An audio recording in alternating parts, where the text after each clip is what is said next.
Kdo ví, jestli jsou na měsíci vůbec nějaký stopy.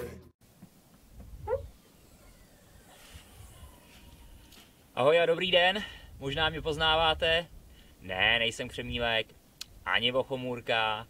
Já jsem Láďa Bezděk z Krásný Lípy a jestli si říkáte, co má krásná Patagonie a záchrana slonů v Africe společného, koukejte dál.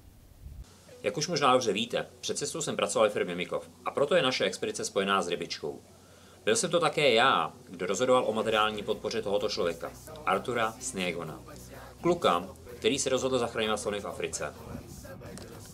Během naší cesty Afrikou jsme potkali stovky slonů a znovu si připomněli, jak je to krásné a výjimečné zvíře.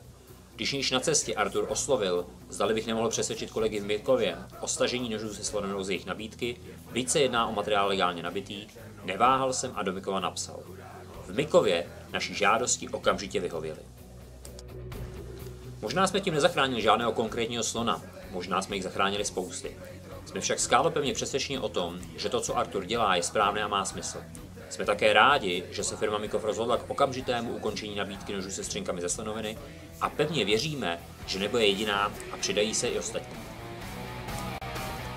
Asi neobchodujete se slonovinou a ani netoužíte po suvenýrech z tohoto materiálu.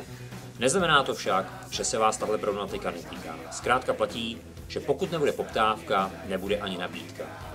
Smyslem tohoto videa není upozornit na nás anebo na správné rozhodnutí v Mikově, ale na nesmyslné zabíjení těchto krásných tvorů pro potěšení druhých. Chceme, a to především, upozornit na to, že je tady člověk, který se rozhodl čelit pytláctví a nesmyslnému vybíjení slonů v Africe. Jsme přesvědčeni o tom, že to, co dělá, má opravdu smysl a že bychom ho v jeho boji neměli nechat samotného. A jakáže je ta spojitost Patagonie a záchrany slonů v Africe? Žádná. Jenom jsem potřeboval, abyste vydrželi až do konce. Čau.